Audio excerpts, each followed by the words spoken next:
le mental permet une réflexivité, mais de quelque chose qui est déjà là. Oui.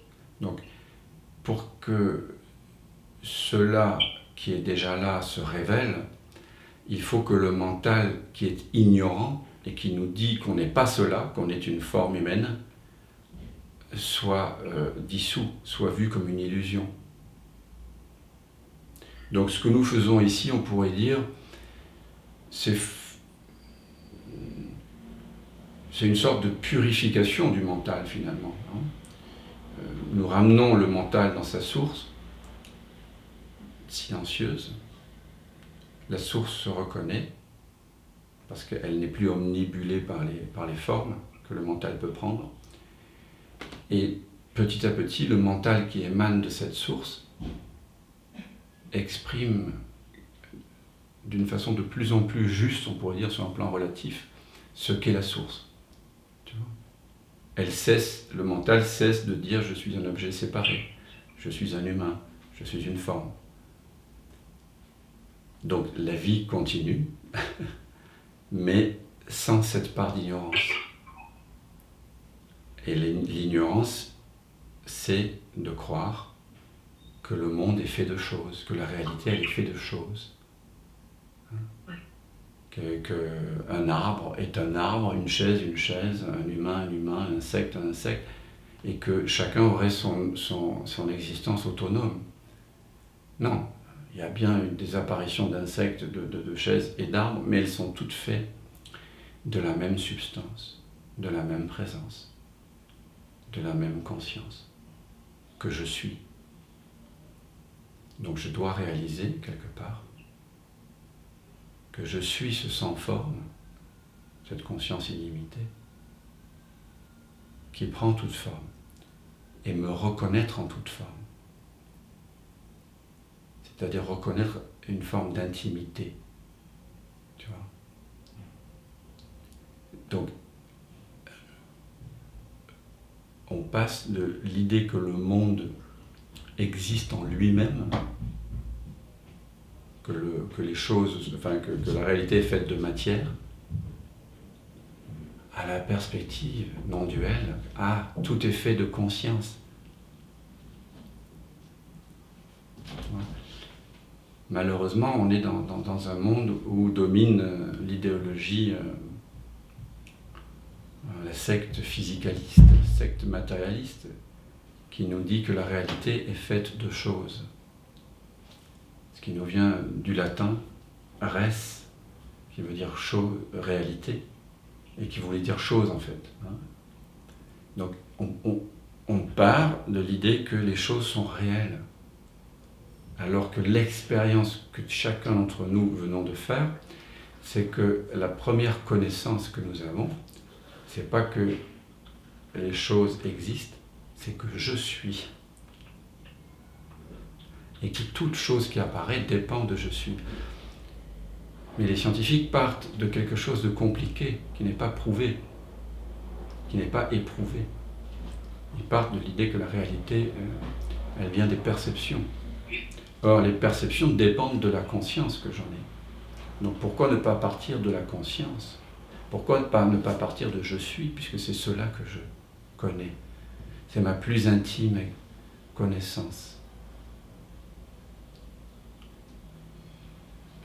Mais que l'on fasse la voie de l'investigation, comme nous venons de le faire, ou de la discrimination entre ce qui est transitoire et ce qui est toujours, et que nous nous établissons dans l'être par une connaissance, par une reconnaissance de qui je suis déjà, ou que nous faisions l'unité avec une sensation de manque, de jalousie, de regret, de honte, ou simplement un son, une odeur, une fleur, que nous fassions l'unité, nous allons toujours retrouver la même non-séparation, la même conscience.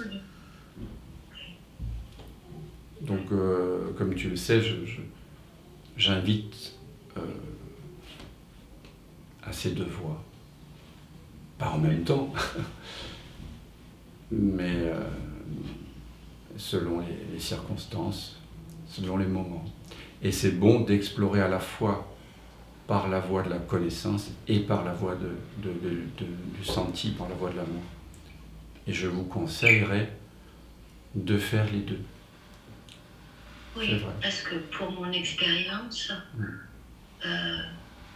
c'est vraiment une expérience, je veux dire, dans le monde phénoménologique. Je pressens dans certaines situations souvent récurrentes, mais j'ai pas reconnu ma nature en tant que jeune. Mais là, est-ce que tu es en train d'être? Est-ce que tu es en train d'être? Est-ce que tu es en train d'être?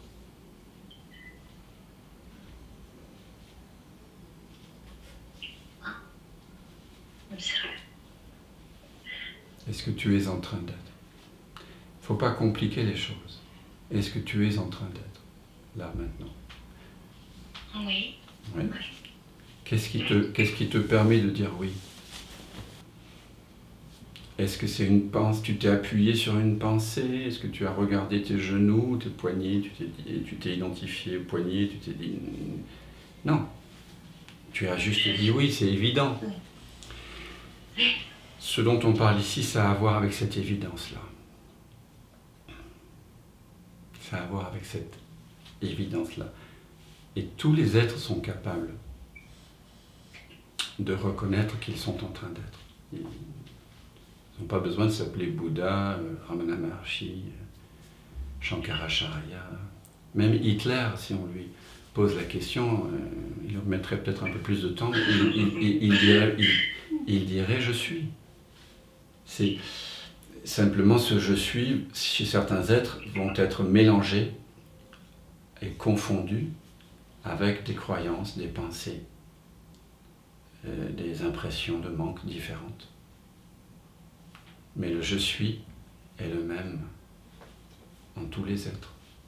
Et nous sommes tous susceptibles à un moment donné de nous poser cette question avec ardeur. Qui suis-je? Une autre façon de revenir à la conscience que moi me semble très directe, c'est comme tu le sais déjà, mais parfois il faut entendre les choses plusieurs fois, c'est de se dire, et chacun d'entre nous, nous pouvons faire cette expérience maintenant, il y a mon expérience, il y a les perceptions visuelles, auditives, gustatives, sensorielles qui sont là. Qu'est-ce qui est conscient de tout ça? Et là, je m'adresse à toi, Sandra. Qu'est-ce qui est conscient de ton expérience là? De notre dialogue, des sensations qui sont les tiennes? Qu'est-ce qui est conscient? Une absence, enfin je ne sais pas. Quelque chose que je ne saurais pas nommer. Très bien. Chacun d'entre vous, vous avez sans doute répondu. Peut-être pas la même chose. Certains ont répondu « je »,« confiance »,« Dieu », qu'importe.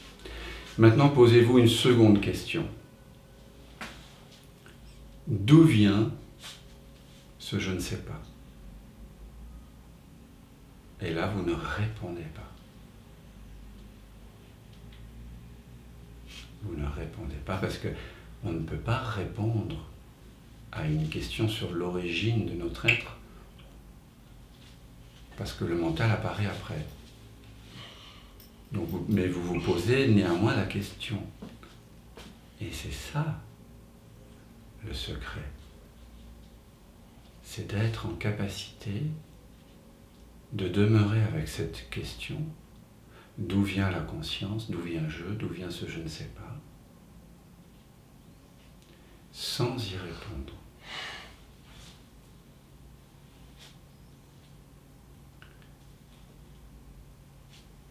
Et là, vous découvrez que ce qu'on appelle Atma Vichara, qui signifie investigation du soi, signifie en réalité demeurer dans le soi.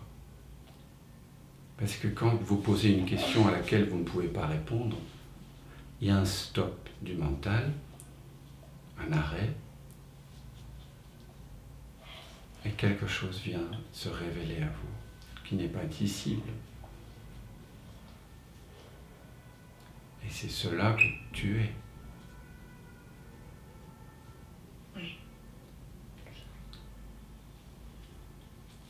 qu'est-ce qui est conscient de mon expérience maintenant? Posez-vous la question. Qu'est-ce qui est conscient de mon expérience maintenant? Véronique, salut. Qu'est-ce qui est conscient de ton expérience maintenant?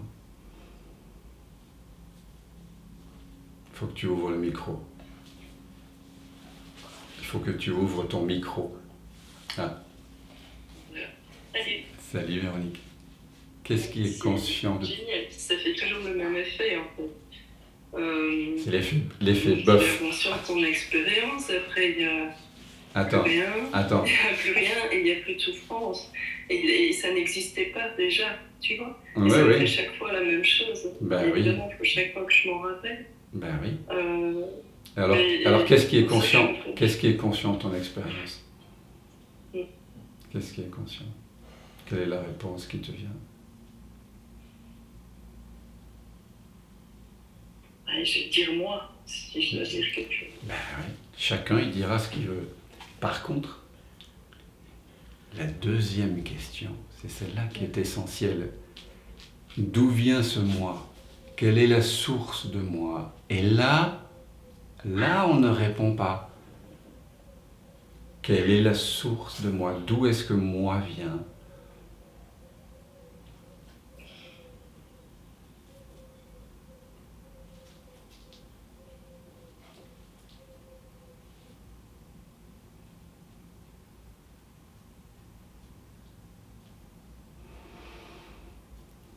Est-ce que vous ne sentez pas un parfum de paix immédiatement? N'est-ce pas évident? Comment? Si vous ne sentez pas une paix, vous vous reposez la question. Qu'est-ce qui est conscient de la non-paix, de l'agitation, de ceci, de cela? Et une fois que vous avez répondu moi, je, conscience, à nouveau, vous vous reposez la question sans y répondre. D'où vient je, moi? La réponse que vous avez fournie. Et voilà comment on remonte à la source que l'on est déjà, si l'on peut dire. Évidemment, les mots sont faillibles, hein, mais voilà, c'est une façon très directe et très efficiente, je trouve, de mener l'investigation du soi. Mais il faut continuer à se poser ces deux questions de façon incessante, jusqu'à ce qu'à un moment donné, il n'y ait plus de sensation de manque ou d'agitation. Parce que votre nature profonde, elle est paix et elle est complétude. Donc tant qu'il y a un désir de questionnement, tant qu'il y a une confusion, tant qu'il y a un doute, il faut se poser cette question. Donc on mène l'investigation, ça peut durer 5 minutes, 30 secondes, 10 minutes, 1 heure, toute une vie. Mais si votre désir de libération est aussi fort que quelqu'un dont on tiendrait la tête sous l'eau sans qu'il puisse respirer pendant 2 minutes, vous verrez que c'est très simple. Si vraiment ce que vous voulez c'est la reconnaissance, vous allez pratiquer cet outil d'investigation-là sans effort, avec amour. Sandra, je ne sais pas si j'ai répondu à ta question, parce qu'on ne répond pas à des questions, mais toutes mes réponses pointent toujours vers cet éternel maintenant, vers cette présence sous-jacente qui est déjà là. Et quand je vous propose des jeux de révélation ou des clés non duelles, ce que le Bouddha appellerait des techniques habiles, ce sont des propositions. Merci.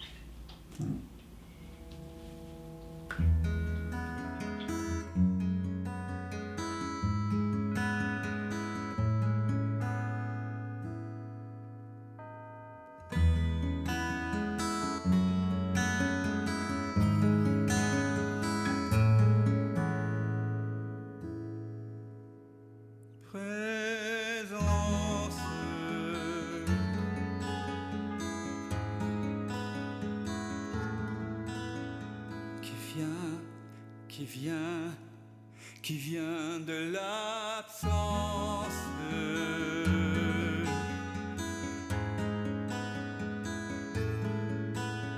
Qui se rêve présent, s'y donne naissance à ce grand rêve qu'est l'univers et que l'on nomme la vie. Mais la vie, c'est quoi? C'est quoi? La vie n'est que danse, évidence de l'unique présence. Et tout prend naissance en toi qui jamais ne commence.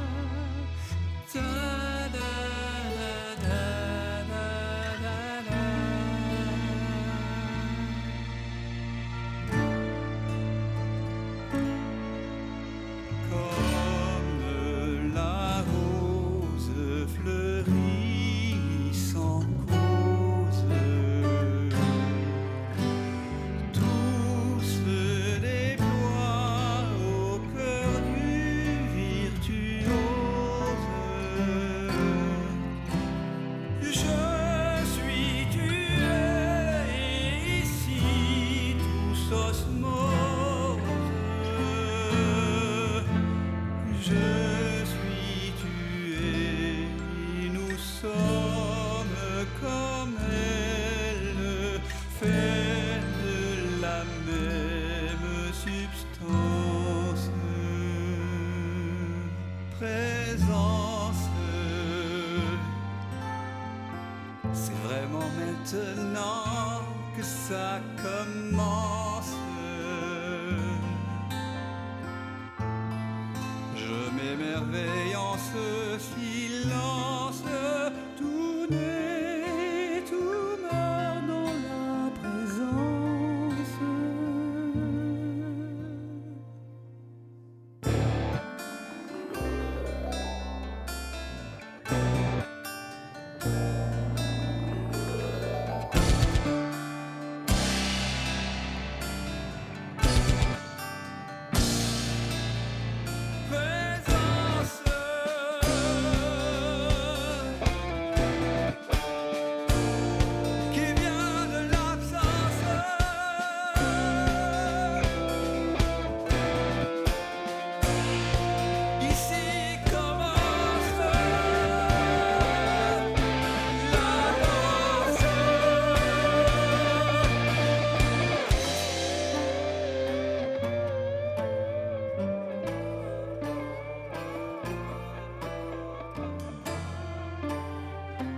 J'ai tant cogné à ta porte pour te connaître, vérité. J'ai frôlé la folie, j'ai cogné et cogné jusqu'au sang. Un jour, la porte s'est ouverte et j'ai su que j'avais frappé de l'intérieur. C'est le mystère infini de la jouant à être deux pour danser avec lui-même. Tout ce chemin, c'est plaisir, la souffrance. Pour moi que tout ça n'est qu'un rêve immense. Je suis tué et nous sommes comme elle, vêtus de chair d'une drôle d'absence. C'est le jeu de la présence.